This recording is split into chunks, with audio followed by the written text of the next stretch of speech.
For a photographer, an ultra-wide lens is a great tool for adding visual interest by distorting the scene well beyond how we would see it normally in the real world. For video shooters, the uses can actually be much broader. Many vloggers will use an ultra-wide-angle lens to allow them to hold the camera at arm's distance and still include a significant amount of the background behind them. Moreover, a full-frame ultra-wide like the RF15-35 f2.8L that we're talking about in this video turns into a pretty good mid-range lens on a Super 35 or APS-C format camera. What's up everybody, I'm Jason and welcome back to the channel in this mini-series looking at breathing and specifically how Canon's RF15-35mm f2.8L IS USM performs in this respect. Now, if you're new to all of this, you might be wondering, what the heck is breathing? What is this guy talking about? It's a lens. It doesn't breathe. Well, put simply, breathing is the term that is frequently used to describe the change in angle of view that accompanies focusing. This aberration poses problems for video shooters where the constant change in composition while focusing can become a significant distraction. Now, fortunately, purpose-built video and cinema lenses are usually designed to prevent this from happening. Unfortunately, for most of us using hybrid lenses on our mirrorless cameras, many of our lenses still suffer from this aberration. So with the what out of the way, this video is part of a mini-series looking at a more comprehensive approach to testing and talking about breathing. And this time around, as I said, we are talking about Canon's pro-level ultra-wide-angle lens, the RF15-35mm f2.8L IS USM. So before I get to the data, let me talk quickly about my test protocol. I have a pair of white targets. These are just bits of gaffer tape stuck to a black photographic background.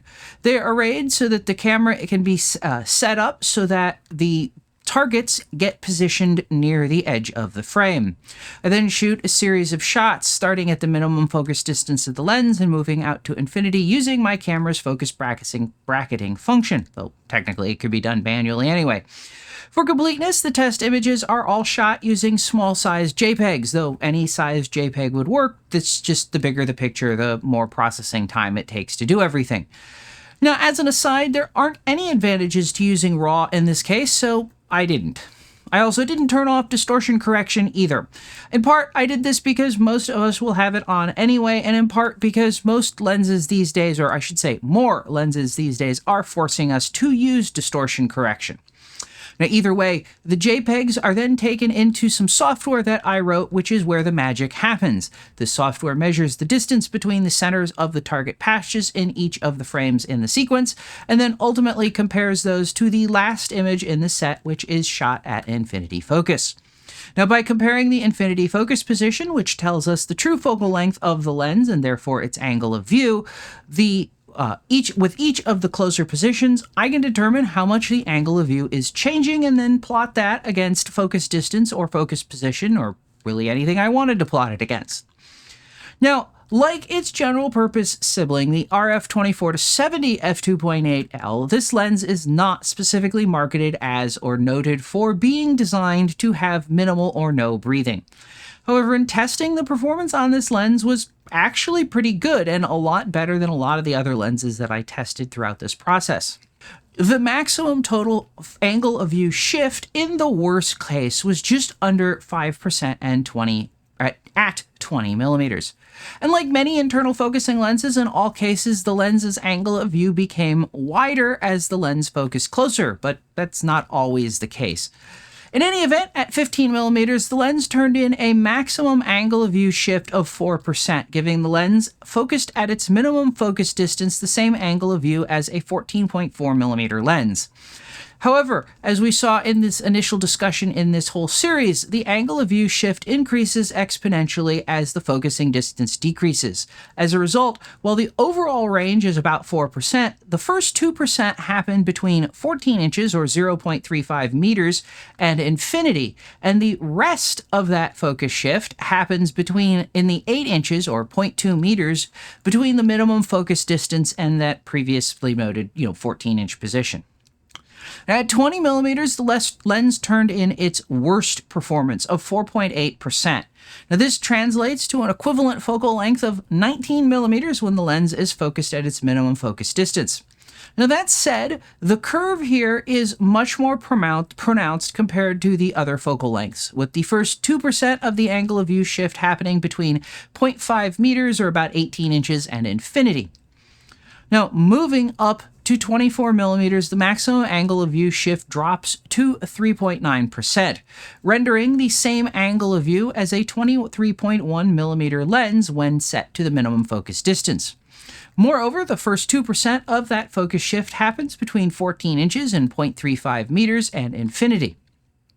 Now finally, at the 35 millimeter position, the maximum angle of view shift is 2.9%. This renders the same angle of view as a 34 millimeter lens would when this lens is focused at its minimum focusing distance. Now, and since this is the lowest amount of angle of view shift, the 2% transition point happens a mere 1 foot or 0.3 meters from the camera, and that happens between there and infinity. So, to wrap this up, again, we see something interesting in this lens's design, and again, it reinforces the point that you simply can't model angle of view changes in a general case. You actually have to look at every lens independently. With most internal focusing lenses, we see the angle of view gets wider as the focus approaches the minimum focus distance. And additionally, we see that there is a consistent increase or decrease in magnitude to that change as we look at focal lengths. So, in other words, if it's the widest or the most shift happens at 28.4 millimeters, then at 35 millimeters there'll be less, and so on until you get to the end of the zoom range, or vice versa. With the RF 24-70 f2.8L, we actually saw the lens split in both directions, with shorter focal lengths getting wider and longer focal lengths getting actually longer.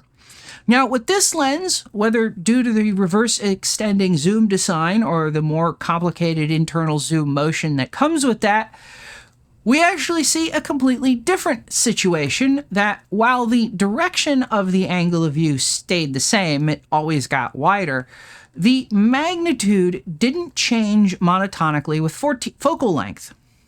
At 20 millimeters, it was the worst case scenario, and at 15 and 24 millimeters, it actually performed better. That said, as interesting as this is, the real meat is that for normal working focusing distances and for a lens that doesn't appear to be specifically designed to control breathing, breathing is in fact not bad. In fact, of the lenses I've tested so far, at least for the zooms, the RF 15-35 f2.8L comes in just behind the RF 24-70 f2.8L in terms of overall performance, and that's basically 1 and 2. So, with that said, if you found this interesting or at least informative, let me know by hitting that like button. If this kind of thing seems like it might be your kind of thing, please consider subscribing if you're not already. Finally, if you'd like to support this video or future videos like it, please consider hitting that thanks button if you can, or buying yourself something you've always wanted from one of the affiliate links in the description below. And as always, thanks for watching, and I'll see you next time.